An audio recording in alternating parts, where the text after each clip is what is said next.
Something's off. In the locker room at work, my colleague Stephanie spoke up. When I asked what happened, she said that she didn't have enough money in her wallet. Come to think of it, I felt the same way recently, but I thought maybe I just miscalculated because I had locked it. We both tilted our heads in confusion. My name is Jennifer. I'm a 42-year-old part-time worker and a housewife. I live with my husband and child. I've been working at the supermarket for 5 years.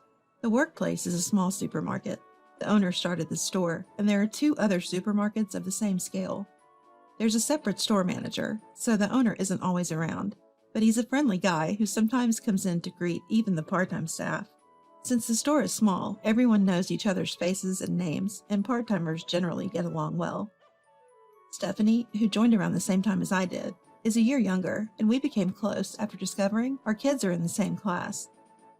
We started our part-time jobs around the same time, and now we even go to cafes and take our kids out together. The other day, Stephanie and her child came over to play, and the kids were engrossed in their recent favorite role-playing games. I'll have this, please. That'll be $10. Watching the kids play like this always warms my heart. One day, a cute woman named Amanda joined our workplace. She's 32 years old. She looks younger than her age and is quite cute, so she's popular among the male employees. At first, we thought Amanda was a nice addition to our team, but that changed within a week. While she keeps up her pleasant demeanor around the male employees, her attitude toward us is terrible. She readily blames her mistakes on us and often chats with the male employees instead of working. Although no one from the staff has addressed this, we've decided just to focus on our own work. We've even mentioned it to the store manager, but nothing came of it. Amanda is married, but apparently doesn't have children. I'm not particularly interested, so I don't know much more than that. However, I recently found out she likes the bakery next door. Next to the supermarket, there's a small bakery run by a husband and wife team, and I often stop by to pick up some bread on my way home from work. The bread is delicious and affordable, making it easy on the family budget. Plus, the kids absolutely love it. I've run into Amanda there before. Even though our eyes met when I greeted her, she ignored me, so I've decided not to speak to her anymore. Despite this, while I was eating lunch in the break room, Amanda came in with the store manager. "Hey Jennifer, are you going to the bakery next door again today?" She asked this in a strangely familiar tone. "Huh?" I managed to keep my surprise to myself and responded with a forced smile. Watching all this, the manager turns to Amanda and praises her, saying how amazing it is that she can get along so well with the other part-timers, as if that's something to be praised for, like we're in elementary school or something. Observing all this, I couldn't help but feel that the manager and Amanda seemed oddly close. I wanted to say, she always ignores me, even when I say hello, but I decide not to. No need to make an enemy. When men are around, Amanda suddenly becomes friendly to us as well. To those who don't know the situation, it might even seem like she's everyone's idol. From our perspective, it's hard to see why, but I suppose some people are easily fooled. Sometime later, as I was finishing my part-time shift and opening my locker, Stephanie, who had also entered the locker room, spoke up. "Huh, that's odd." She was looking through her wallet, and out of concern, I asked her what was wrong. "What happened?" Stephanie mentioned that she felt like some money was missing. Come to think of it, I had a similar feeling the other day. But the only places I would leave my wallet are at home or in this locker room. I always lock my locker, so it's hard to believe a family member would take it. So I had brushed it off as a misunderstanding. Upon telling Stephanie about this, we both grew uneasy. Theft in such a small supermarket? It's not like our wallets were completely empty. $100 bills and coins were still there. It was just that the number of $10 bills seemed a bit off. We didn't want to cause a commotion over what might just be a misunderstanding. So Stephanie and I decided to keep an eye on the situation and report to each other if anything else happened. We did consult the store manager, but he dismissed it as likely confusion and didn't take it seriously. Since then, we've been cautious not to carry much cash in our wallets. Exactly 1 week later, as my part-time shift ended, and I headed to the locker room with Stephanie, I had the distinct feeling that something in my locker had been moved. Upon checking my wallet, just as I suspected, the $10 bills were missing. Stephanie hastily checks hers and reported the same. It was also a Wednesday last week. The staff who work on any given day are pretty much fixed, and our supermarket holds sales on Tuesdays. Consequently, customer traffic and staff numbers are generally lower on Wednesdays. The people who work on that day are Stephanie, Amanda, the store manager, and a few male employees. Only Stephanie, Amanda, and I use this women's locker room. Amanda usually leaves a bit before us, so she would have the locker room to herself. It would be possible for her to commit the act. But how? We always lock our lockers. Confused, Stephanie and I decide to head outside for now. As we walk past the bakery next door, during our way home, we see Amanda buying bread. We know she often shops here. I wonder if our money is being spent here, Stephanie said with a sigh mixed in. Indeed, I also sighed, but had an idea as I heard those words. Hey, do you think this is going to continue? I whispered to Stephanie, who reluctantly nodded. Since the amount of money taken each time is small, the perpetrator probably thinks it's going unnoticed. The aim might be to steal a little at a time, over an extended period. That was the conclusion Stephanie and I came to. Stealing larger bills all at once would increase the risk of getting caught, and housewives like us, who are just here for part-time jobs, don't usually carry a lot of cash. It's unclear how much this was premeditated, but leaving the $100 bills, and only taking the $10 bills, seems cunningly smart. Just to be sure, we consulted the police. Then I remembered some kids who were engrossed in their pretend play had brought in toy money yesterday. The toy money was surprisingly realistic. You'd think it was real if you only took a quick glance. I shared the plan I had come up with to Stephanie. Jennifer, that's a great idea. Stephanie immediately agreed, and we began to set our plan into motion. We started taking action towards our plan, and a week later, after finishing work, we headed to the locker room. The first thing we checked upon opening our lockers was the contents of our wallets. Just as I thought, it's reduced again. The 4 $10 bills that should have been there had reduced to 3. Stephanie, who had entered the locker room with me, also checked her wallet and looked in my direction. 2 of my $10 bills are missing too. We exchanged glances and wore sly smiles. After getting our things, we hurriedly left the supermarket. Our destination was the bakery next door. As expected, Amanda was shopping inside. When we entered, Amanda looked at us and ignored us. Business as usual. We did some shopping while keeping an eye on Amanda's actions. She hurried to the cash register to check out, and we got in line behind her. Then the cashier who was handling Amanda's payment made a troubled face. "I'm sorry, but you can't use this money." The clerk said this to Amanda with a puzzled look.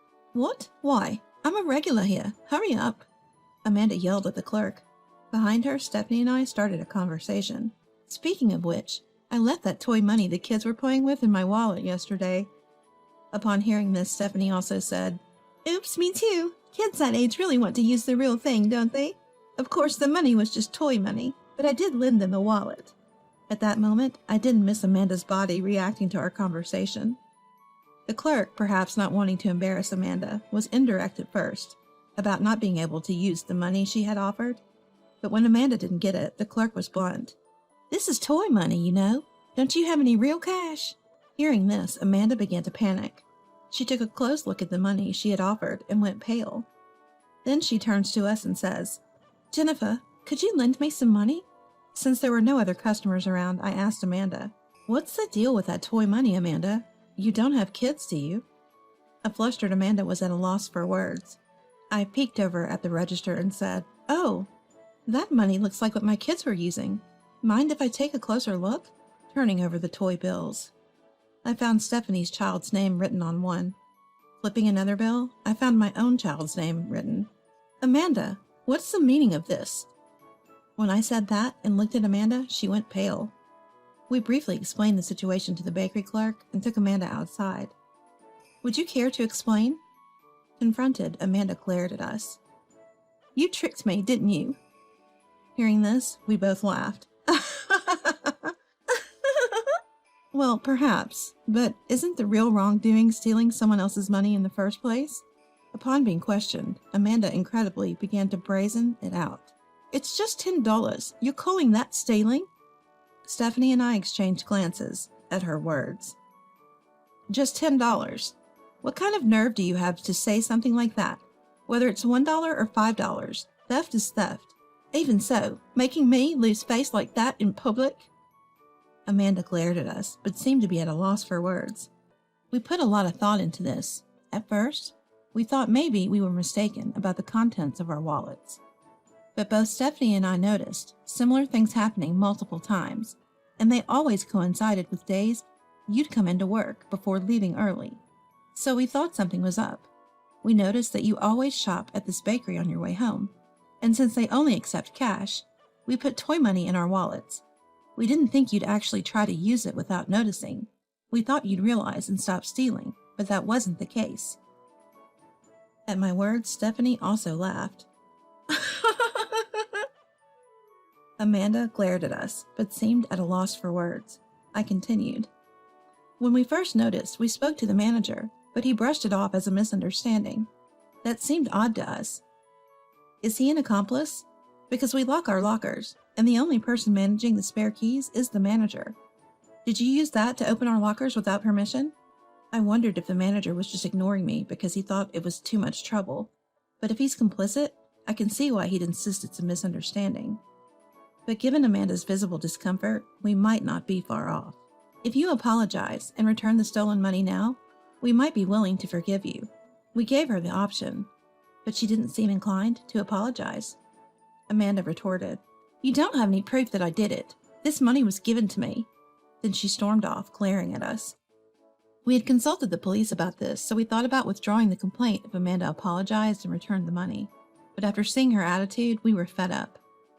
Moreover, the money exchange at the bakery could serve as solid proof, and yet she claimed it was given to her. But if that was really the case, then who would be the perpetrator? A few days later, while Stephanie and I were at work, the police showed up.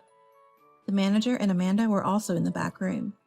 We had consulted the police, so they came to investigate. Amanda, perhaps scared by the police, admitted to the theft. Amanda's husband flew in, pleading with us to drop the charges in exchange for a settlement payment. There were others who had been robbed, but because the amounts were small, everyone agreed to settle.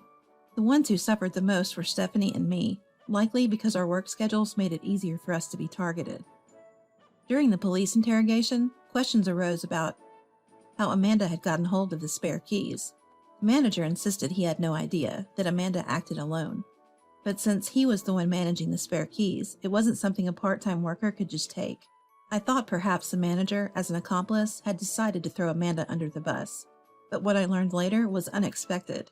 I had been intrigued by Amanda's earlier statement that the money was given to her, so I decided to ask her directly. "You said the money was given to you. Does that mean the manager actually stole the money and you just received it from him?" We had assumed Amanda was the definite thief, but the theft happened inside the locker room, where there was no surveillance camera, and the moment of the crime was not captured. I didn't intend to defend Amanda, but if there was an accomplice, blaming her alone wouldn't sit well with me, and I wanted to clear up any uncertainties.